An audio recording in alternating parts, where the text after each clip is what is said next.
জানো তুমি যত বড় পাপী হও না কেন, তুমি আমার রহমত থেকে নৈরাশ হও না। ও আমার বান্দা, তুমি রাত্রে বেলা গুনাহ করেছো, তুমি সকালবেলা আমার কাছে তওবা করো। তুমি দিনের বেলা গুনাহ করেছো, রাতের গভীর রজনীতে আমার দরবারে দুটি হাত উত্তোলন করে আমাকে ডেকে ডেকে বলো, মালিক আমি বড় পাপী, আপনার বান্দা, আমার দ্বারা কত গুনাহ হয়েছে। আমি সুদ খেয়েছি, আমি ঘুষ খেয়েছি, আমি জেনা করেছি, আমি মিথ্যা কথা বলেছি, আমি অন্যের মাল আত্মসাৎ করেছি, আমি কত মাজলুমদেরকে ঠকিয়েছি। রব্বুল আলামিন, আমি জীবনে অনেক গুনাহ করেছি, আপনি আমার জীবনের সমস্ত গুনাহ খাতাগুলি মাফ করুন।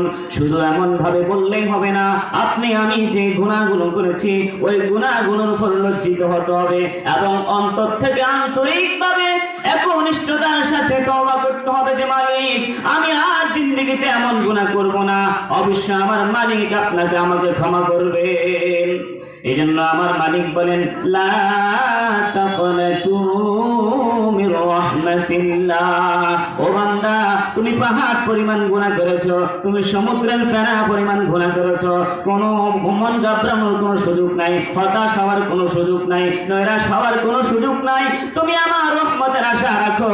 তুমি যখন আমার রহমতের আশা রেখে আমি রব্বে কাবার কাছে দুই হাত উত্তোলন করে ফরিয়াদ করবা, আমি তোমার জিন্দেগীর সমস্ত গুনাহগুলি মাফ করে দিব।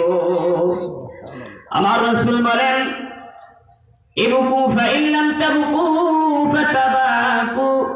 হে পৃথিবীর উম্মতেরা, তোমরা যারা গুনাহ করেছো তোমরা আমার আল্লাহর কাছে কাঁদো, আমার আল্লাহর কাছে রোনাজারি করো, দুই চোখের পানি ফেলে দিয়ে তুমি আমার আল্লাহর কাছে বলো, মালিক আমি অনেক গুনাহ করেছি, আমি গুনাহ করতে করতে আমার কলবের মধ্যে জান করে দিয়েছি, আমি গুনাহ করতে করতে আমার কলবটাকে নাপাক বানিয়ে ফেলেছি।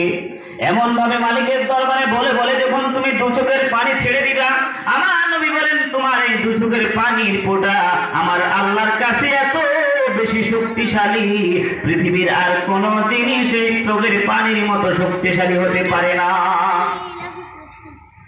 কিয়ামতের ময়দানে যখন আল্লাহ রাব্বুল আলামিন কিয়ামতের ময়দান কায়েম করবেন, আর জাহান্নাম যখন গুনাহগারগুলোকে খাওয়ার জন্য খিদা নিয়ে অগ্রসর হবে, আমার আল্লাহ ফেরেশতাদেরকে বলবেন, ও আমার ফেরেশতারা, তোমরা জাহান্নামকে শিকল লাগায় আটকা ধরে রাখো। জাহান্নাম সে ফেরেশতারা যখন জাহান্নামকে শিকল লাগায় আটকা ধরে রাখা হবে, জাহান্নাম তাদের শিকল মানবে না, ফেরেশতাদের বাধা মানবে না, জাহান্নাম শিকল সহ সামনের দিকে অগ্রসর হবে। এমন সময় ফেরেশতারা ডাক দিয়ে বলবেন, আল্লাহ জাহান্নাম আমাদের শিকল টিকল কিছু মানতেছে না, সে সামনের দিকে আগাচ্ছে সে গুনাহগারগুলোকে খাওয়ার জন্য। তখনই আমার আল্লাহ ডাক দিয়ে বলবেন, ফেরেশতারা রে, ও ফেরেশতারা যাও, দুনিয়ার জমিনে আমার যে সমস্ত বান্দাগুলো জাহান্নামের ভয়ে আমি আল্লাহর ভয়ে যারা যখন আমার কাছে কান্নাকারি করেছে, তাদের ওই কান্নার চোখের পানি গুলো আরশে আজিমে জমা রয়েছে, ওখান থেকে সামান্য পানি এনে তোমরা জাহান্নামকে ছিটিয়ে দাও। ফেরেশতারা যখন জাহান্নামকে দুনিয়ার আল্লাহর ভয়ে যারা কান্নাকারি করছে, জাহান্নামের ভয়ে কান্নাকারি করছে, ওই কান্নাকারীর চোখের পানিগুলো যখন জাহান্নামকে ছিটিয়ে দেওয়া হবে, সাথে সাথে জাহান্নাম দুর্বল হয়ে পড়ে যাবে। এজন্য চোখের পানি, বান্দার চোখের পানি আল্লাহর কাছে এত প্রিয়, এত প্রিয়।